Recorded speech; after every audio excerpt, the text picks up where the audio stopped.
Hi everyone, I'm Dr. Aditi Bagla. Today we're gonna discuss about sampling techniques. So let's start with the topic. This is little bit about me. You can look it from the slide. So before we start with the topic, that is sampling techniques, we must know the meaning of sample. Right? Sample क्या होता है? हम इसको एक example की मदद से understand करते हैं.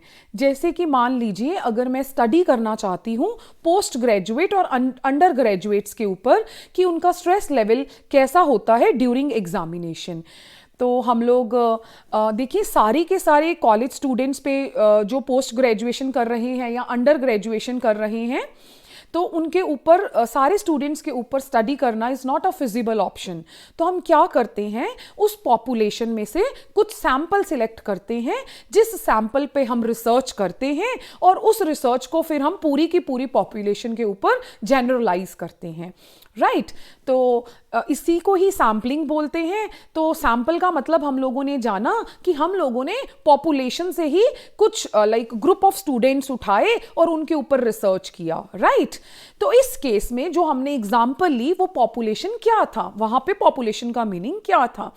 देखिए वहां पे पॉपुलेशन का मीनिंग था जितने भी स्टूडेंट्स ऑल ओवर इंडिया में अंडर ग्रेजुएट कर रही हैं या पोस्ट ग्रेजुएट कर रही हैं वो हमारी पॉपुलेशन का पार्ट एंड पार्सल हैं. तो पॉपुलेशन में से हमने क्या विड्रॉ किया, हमने सैंपल विड्रॉ किया और उसके ऊपर रिसर्च किया. राइट फिर हम उस रिसर्च को क्या करते हैं, उस रिसर्च के जो भी रिजल्ट्स रहते हैं हम उनको जनरलाइज करते हैं on the entire population.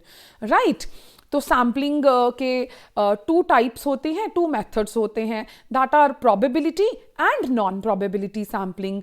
Probability sampling का मतलब क्या होता है, प्रोबेबिलिटी सैम्पलिंग का मतलब होता है जिसमें हर सैंपल यानी कि हम ये कह सकते हैं कि इसमें पॉपुलेशन कि जितने भी मेंबर्स हैं they are going to get a equal chance of being selected in the sample. Right यानी कि हम ये कह सकते हैं कि प्रोबेबिलिटी सैम्पलिंग में हम रैंडमाइजेशन का कंसेप्ट अप्लाई करते हैं.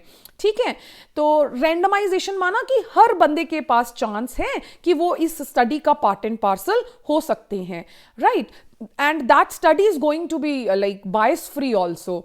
Right. On the other hand, if I talk about non-probability sampling में हम क्या करते हैं, हम इसमें कॉन्सेप्ट ऑफ रैंडमाइजेशन अप्लाई नहीं करते हैं और इसमें हम देखिए नॉन प्रोबेबिलिटी सैम्पलिंग का मतलब है जिसमें रैंडमाइजेशन का प्रिंसिपल या रैंडमाइजेशन का कंसेप्ट लागू नहीं होता है, लेकिन जो रिसर्चर होता है वो अपनी ही जजमेंट से या फिर अपनी ही कन्वीनियंसी से इसमें सैंपल का पार्ट बनाता है जो लोग भी उसको इजीली अवेलेबल होते हैं. राइट जो भी पॉपुलेशन में से उसको इजीली लोग अवेलेबल हो जाते हैं वो उसको क्या कर लेता है, अपनी स्टडी का पार्ट बना लेता है.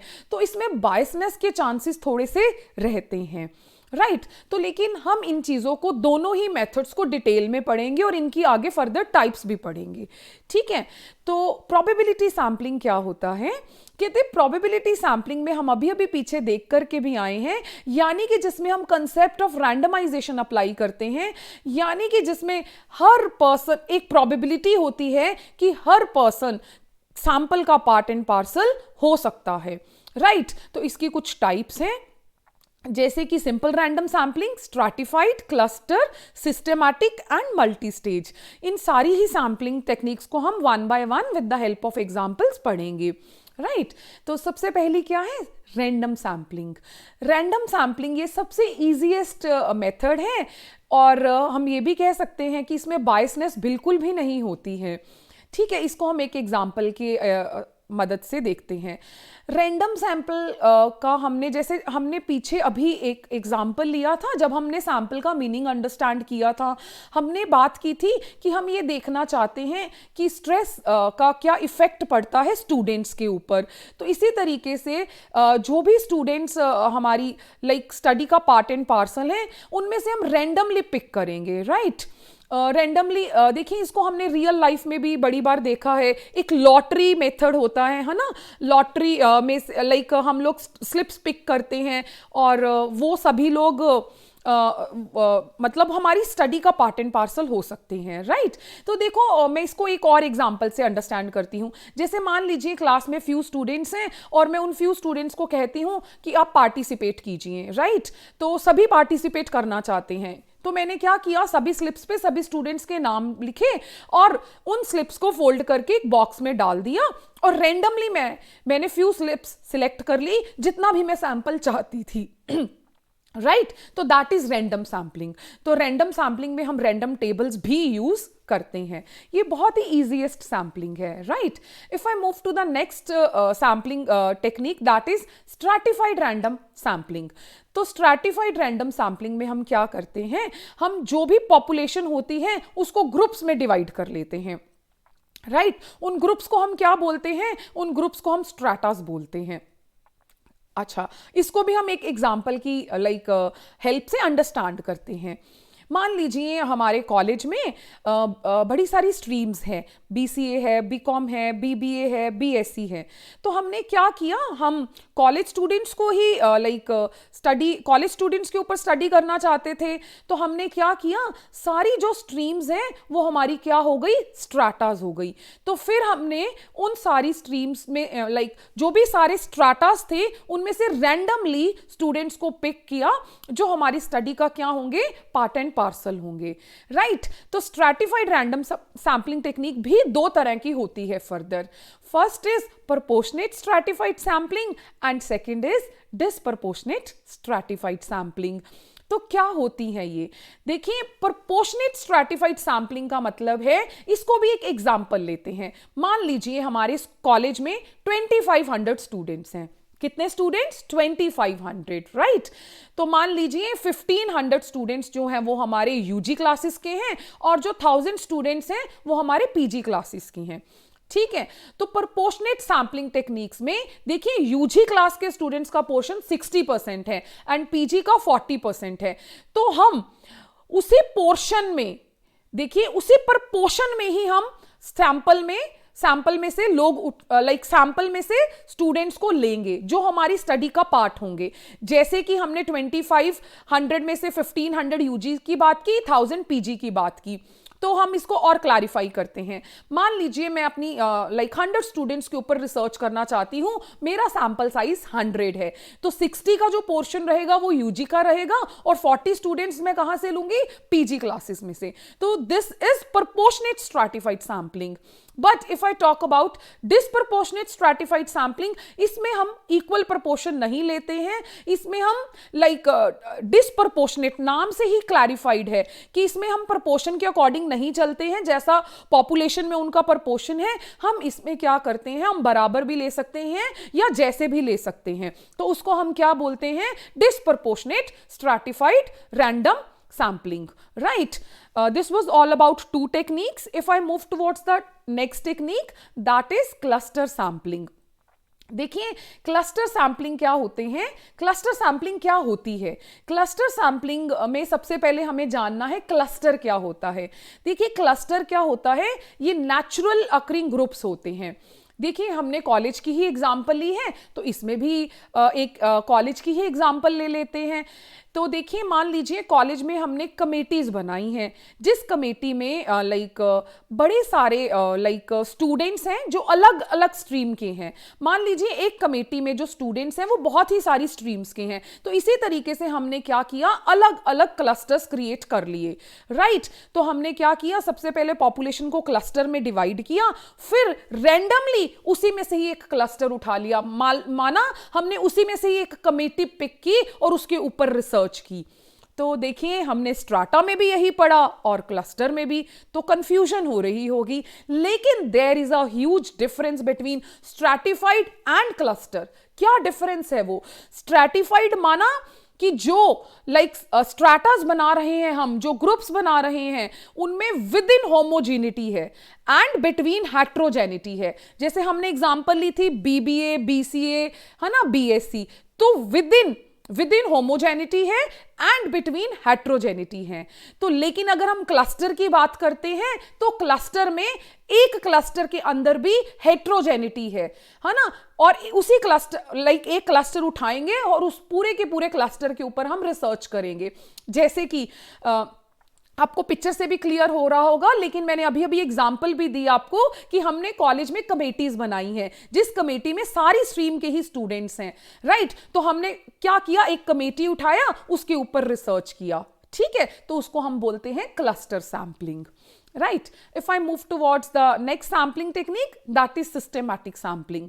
Systematic sampling में क्या होता है, हम ना इसमें क्या करते हैं, मान लीजिए जैसे हमने एग्जांपल ली थी कि हम 100 स्टूडेंट्स के ऊपर अपनी रिसर्च करना चाहते हैं, तो 100 स्टूडेंट में से every nth person will be the part and parcel of our study. nth माना यानी के स्टूडेंट भी हम कह सकते हैं। जैसे कि मैं बोलूं कि every second person will be the part and parcel of my study, या every tenth person will be the part and parcel of our study, तो हम उसको क्या बोलते हैं, हम उसको सिस्टेमैटिक स्टडी बोलते हैं, सिस्टेमैटिक सैम्पलिंग टेक्निक बोलते हैं, right. If I move towards the next and last of probability sampling technique, that is multi-stage sampling technique. इसमें क्या होता है, multi-stage नाम से ही क्लियर हो रहा है कि इसमें हम 2 या 2 से ज्यादा सैम्पलिंग मेथड्स क्या करेंगे, यूज करेंगे, राइट। तो हम इसको ये भी कह सकते हैं जैसे कि कॉम्बिनेशन ऑफ क्लस्टर सैम्पलिंग और स्ट्रैटिफाइड रैंडम सैम्पलिंग। तो हम इसको एक एग्जाम्पल की मदद से अंडरस्टैंड करते हैं। मान लीजिए मैं ये जो स्ट्रेस लेवल की स्टडी थी पूरे इंडिया पे करना चाहती हूँ, तो मैंने क्या किया, पहले क्लस्टर सैम्पलिंग की, मैंने कुछ क्लस्टर्स क्रिएट किए, और जैसे कि स्टेट्स हैं, डिस्ट्रिक्ट्स हैं, विलेज हैं, हाउस होल्ड हैं, तो मैंने क्या किया, स्टेट में से भी 5 स्टेट्स ले ली, फिर 5 स्टेट में से हर स्टेट में 2 डिस्ट्रिक्ट ले लिए, ठीक है, 2 डिस्ट्रिक्ट में से फिर 1 विलेज हर डिस्ट्रिक्ट से लिया। तो इसी अकॉर्डिंग फिर मैंने हाउस होल्ड सिलेक्ट करते टाइम रैंडमली सिलेक्ट किया। तो हम ये कह सकते हैं कि देखिए, अगर क्लस्टर में हमने पढ़ा था दैट वाज 1 स्टेज क्लस्टर, लेकिन हम मल्टी स्टेज सैम्पलिंग को कह सकते हैं डबल स्टेज क्लस्टर सैम्पलिंग, ठीक है। तो इसको हम एक और एग्जाम्पल की मदद से भी पढ़ सकते हैं। जैसे कि मान लीजिए मैंने क्या किया, मैं ना इंडिया में ये देखना चाहती थी कि परफॉर्मेंस ऑफ स्मार्टफोन्स क्या है, ठीक है। तो मैंने क्या किया, मैंने पहले क्लस्टर्स फॉर्म किए, फिर उन क्लस्टर्स में से, जैसे क्लस्टर्स माना स्टेट्स, फिर मैंने उनमें से क्या किया, डिस्ट्रिक्ट्स चूज किए, फिर मैंने विलेजेस चूज किए, राइट। तो फिर मैंने रैंडमली उनमें से हाउस होल्ड चूज किए जिसके ऊपर मैं अपनी स्टडी करूंगी। तो हम उसको क्या बोलते हैं, हम उसको बोलते हैं मल्टी स्टेज सैम्पलिंग, या फिर हम ये भी बोल सकते हैं 2 स्टेज क्लस्टर सैम्पलिंग, राइट। तो जो 2 स्टेज होती है उसको मल्टी स्टेज सैम्पलिंग भी बोला जाता है, ठीक है। This was all about probability sampling technique. Now we will move to the non probability sampling. देखिए, नॉन प्रोबेबिलिटी यानी कि जिसमें रैंडमाइजेशन की बात नहीं हुई है, ठीक है। तो इसमें ना हम हम ये कह सकते हैं कि सारी पॉपुलेशन के पास इक्वल चांस नहीं है to be part and parcel of the study, ठीक है। तो नॉन प्रोबेबिलिटी सैम्पलिंग क्या होती है, ये यही होती है कि जिसमें हम अपनी असेसिबिलिटी के अकॉर्डिंग पर्सन्स को अपनी स्टडी का पार्ट एंड पार्सल बनाते हैं। देखिए, इसकी भी बहुत सारी टाइप्स हैं, जैसे कि quota sampling, judgemental sampling, convenience sampling and snowball. तो इसको हम 1 बाय 1 पढ़ते हैं। देखिए, कोटा सैम्पलिंग नेम से ही क्लियर है, राइट। कोटा सैम्पलिंग माना, देखिए हम लोग बड़ी बार इसको डे टू डे लाइफ में भी यूज करते हैं कि मेल्स के लिए कोटा फिक्स है या फीमेल्स के लिए कोटा फिक्स है, ज्यादातर फीमेल्स के लिए ही होता है, राइट। तो फीमेल्स के लिए कोटा फिक्स है, तो उसी को हम क्या बोलते हैं, कोटा सैम्पलिंग। देखिए, जैसे मान लीजिए मैंने बोला कि 100 स्टूडेंट में से मैं 60 फीमेल्स लेना चाहती हूं और 40 मेल्स लेना चाहती हूं, ठीक है। तो वो क्या मतलब हो गया, उसका मतलब हो गया कोटा सैम्पलिंग, कि मैंने कोटा फिक्स कर दिया कि कितना मेरा नंबर ऑफ मेल्स रहेगा और कितना मेरा नंबर ऑफ फीमेल्स रहेगा। हाँ, तो उसको हम कोटा सैम्पलिंग बोलते हैं, ठीक है। ये तो मैंने एक एग्जांपल दी थी कि जेंडर के बेसिस पे, इसको हम एज बेसिस पे, एजुकेशन बेसिस पे, रिलीजन के बेसिस पे भी कोटा फिक्स कर सकते हैं। ठीक है। Next is judgemental sampling, right. तो जजमेंटल सैम्पलिंग देखिए, जितनी भी नॉन प्रोबेबिलिटी टेक्निक्स है ये नेम से ही बहुत क्लियर हो रही हैं, यानी कि इसमें रिसर्चर की कुछ जजमेंट है, ठीक है। तो उसको जो लगता है ना कि वो जजमेंट के बेसिस पे, लाइक मान लीजिए मैं भी कॉलेज में टीच करती हूँ और मुझे लगेगा कि जो 100 स्टूडेंट्स का मैंने डेटा लेना है ना, तो मैंने देखा हुआ था क्लासेस में कि कौन से बच्चे ज़्यादा स्ट्रेस लेते हैं, तो मैंने अपनी जजमेंट यूज़ करके उन्हीं स्टूडेंट्स को ही अपनी स्टडी का पार्ट एंड पार्सल बना लिया, तो उसको बोलते हैं जजमेंटल सैम्पलिंग। तो देखिए मैंने अपनी जजमेंट यूज की इसमें, तो हम ये कह सकते हैं कि इसमें मेरी बायसनेस आई, क्योंकि मैंने अपनी जजमेंट के बेसिस पे क्या किया, मैंने अपने जजमेंट के बेसिस पे ही सैंपल को सिलेक्ट किया, है ना। तो इसमें बायसनेस थी। तो हम ये कह सकते हैं कि नॉन प्रोबेबिलिटी सैम्पलिंग टेक्निक्स को जब हम जनरलाइज करते हैं या अगर हम अपनी रिसर्च में यूज करते हैं तो कहीं ना कहीं बायसनेस होती है, ठीक है। If I move towards the next like non probability sampling technique, that is convenience sampling. तो कन्वीनियंस सैम्पलिंग मतलब जो रिसर्चर को लगता है कि मेरे को कन्वीनियंट है लाइक स्टडी करनी है जिनके ऊपर मेरे को, तो मैं वो मेरे को उनकी असेसिबिलिटी, जिनकी भी असेसिबिलिटी है और जिनसे डेटा कलेक्ट करना मुझे बहुत ईजी लग रहा है, कन्वीनियंट लग रहा है, या वो मेरे नियर बाय हैं, तो उनके ऊपर मैं ये रिसर्च कर लूंगी, राइट। ये ठीक है, इट इज लाइक क्वाइट, ये सिंपल टेक्निक है लेकिन बायसनेस बहुत ज्यादा रहती है इसमें। तो उसी एग्जाम्पल को ही कंटिन्यू करते हैं, जैसे कि 100 स्टूडेंट्स थे, है ना। तो 100 स्टूडेंट्स में जो मुझे लगा कि जो लाइक मेरे को जिनकी असेसिबिलिटी बहुत इजीली हो जाएगी, मैंने उन्हीं को ही अपनी स्टडी का पार्ट बना लिया, तो देखिए बायसनेस तो आएगी ही, है ना। तो next and last is snowball sampling. Snowball sampling क्या होती है? This is quite interesting sampling also. देखिए सबसे पहले हम इसका प्रोसेस भी जानते हैं, फिर मीनिंग भी जानेंगे। स्नोबॉल सैम्पलिंग का मतलब क्या है? मैंने क्या किया, मैंने कुछ इनिशियली लोगों को लाइक टारगेट किया जिनके ऊपर मैं स्टडी करना चाहती थी, फिर मैंने उन इनिशियली लोगों को ही बोला कि आप मुझे और लोग बताइए, अपने फ्रेंड्स या अपने रिलेटिव्स, है ना, या अपने नियर एंड डियर्स जो मेरी स्टडी का पार्ट एंड पार्सल बन सकते हैं। तो जब उन लोगों ने मुझे अपने कॉन्टैक्ट्स के बारे में बताया तो मैंने उन कॉन्टैक्ट्स को फॉलो किया, राइट। तो इसी तरीके से हम क्या कह सकते हैं कि उसको स्नोबॉल सैम्पलिंग है। जैसे पिक्चर से भी ये बहुत ज्यादा क्लियर है कि मैंने 2 लोगों को कांटेक्ट किया, 2 लोगों ने मुझे आगे फर्दर 3 लोगों के बारे में बताया, तो मैंने उनके ऊपर स्टडी किया। तो this was all about snowball sampling, ठीक है। तो आज का टॉपिक हमारा यहीं पे ही खत्म होता है। तो this was all about sampling techniques. Thanks for watching. Kindly follow us on Telegram also, right? If you want any other lectures on any other topics, kindly tell us in the comment section. Really thank you for your patience listening.